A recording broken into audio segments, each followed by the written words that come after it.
So, this is a podcast I didn't want to do.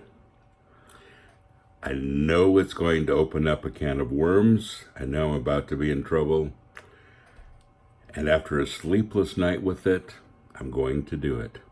Next on Pastor Bob Daily.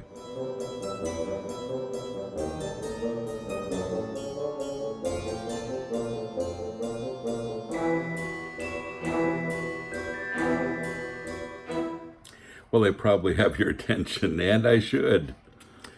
You know, there are some things that kind of bother me, and I really don't talk to too many people about it.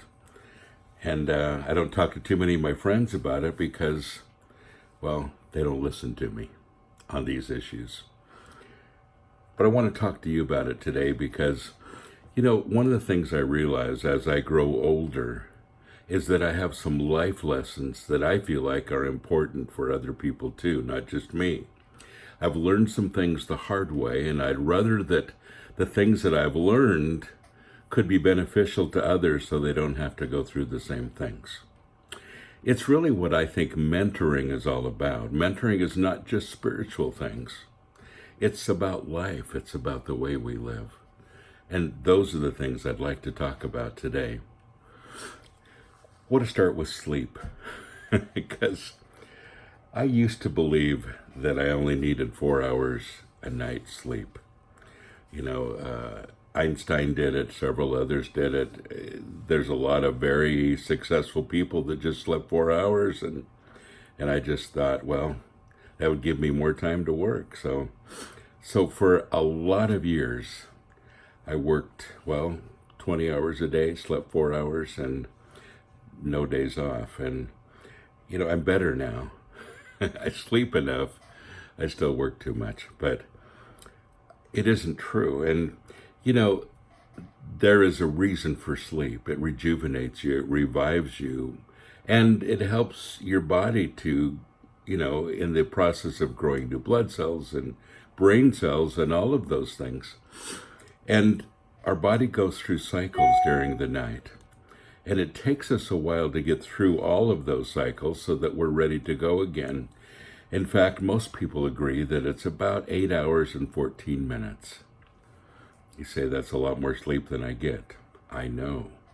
That's why I'm doing this podcast. And I wish I would have known that then. Most of the health problems that I've had in the recent years have been due to a lack of sleep before. I wore myself out. My immune system was way too low. Some things happened as a result, and sleep was one of the biggest issues. Now, I tell this to people around me all the time. You need to get more sleep. And they'll go, yeah, I know. And they don't correct it. And I realize that it is going to cause them problems. They are going to, some of them already are, reaping the results. And I just feel like it's such an important message that I wish people would listen to me with. Oh, I have more. Another one is diet. Here's another can of worms.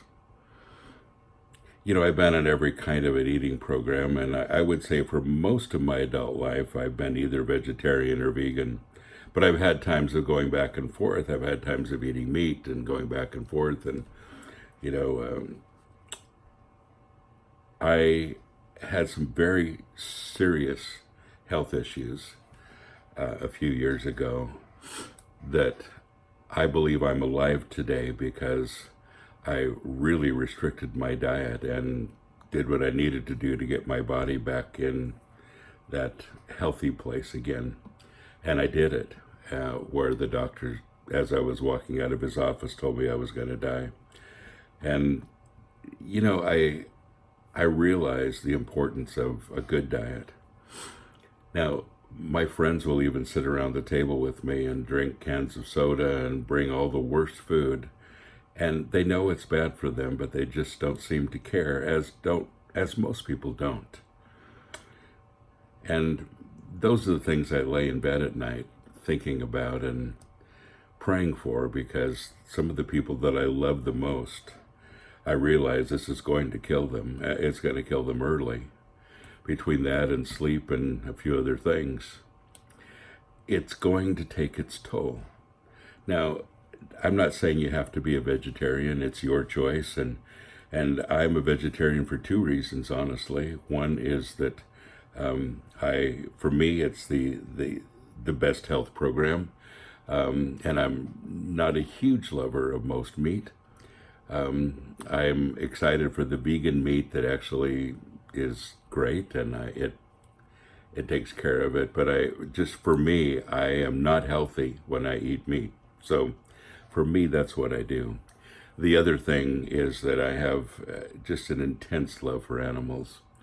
And I know a lot of you are going to judge me for this one, but I could never kill anything. And I really got to the place where I realized that I couldn't ask anybody else to do the killing for me either.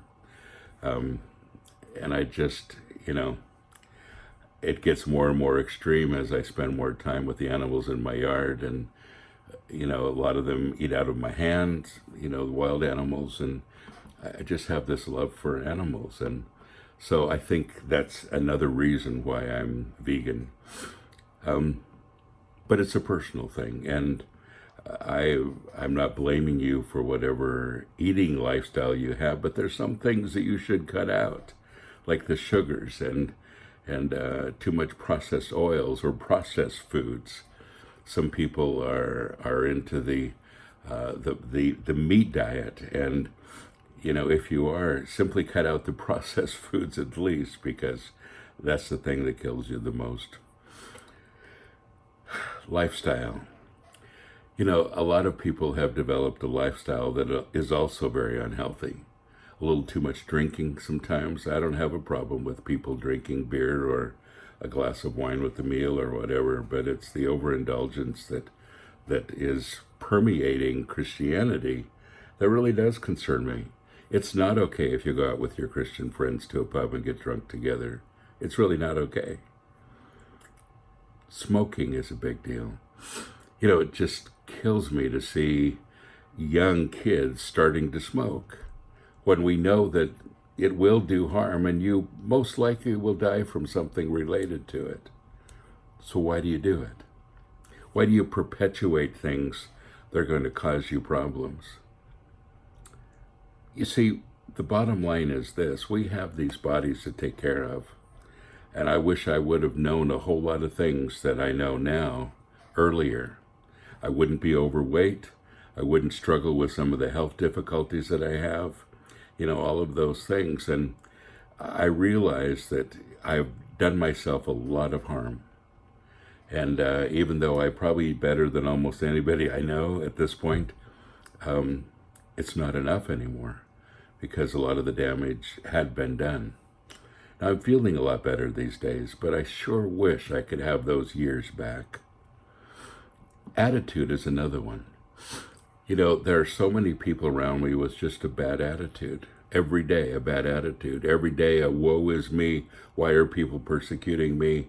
I have the worst lot in life. Just negative attitude every day, which also is a killer. We need encouragement. I tell you over and over again, please get involved in a church that nurtures you, that cares about you personally, that can encourage you personally, because that'll make all the difference in the world for you. And then engagement with others. The way we engage people as Christians sometimes is appalling. And I look at Facebook and I see the arguments. I posted a picture actually of Beyond Meat, one of the things that I enjoy eating. Just that Aldi started carrying it, and I was kind of excited and posted a picture of it. And I took off most of the comments, most of them. I deleted because they were pretty bad, and there's still a few I'd like to delete. But just the comments, as if I'm doing something wrong by eating something that I enjoy, was really frustrating. And I realized that a lot of Christians really do bully, even people that I am close to sometimes.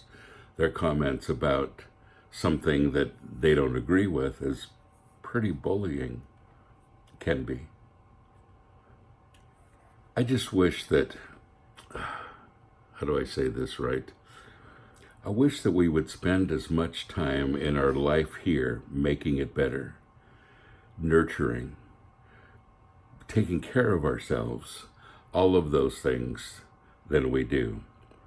There's a lot of Christians that are the first ones to tell somebody about Jesus, the first ones to judge other Christians when they're not living right, the first ones to judge the world and the state that it's in, all of those things, and yet we forget that we're an example of a lot more than just that.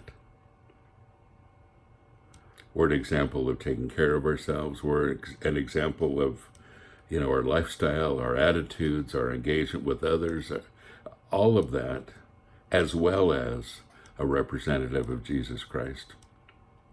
So I realize I've touched on quite a few difficult things.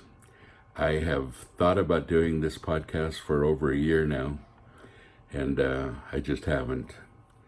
Last night, I had a very sleepless night, and one of the things that was the comments that I got on that post, and it just bothered me. It bothers me that I really care about a lot of people who posted, and that I realize that they may not be around as long as I'd like them to be. They're not in the best health that I'd like them to be in.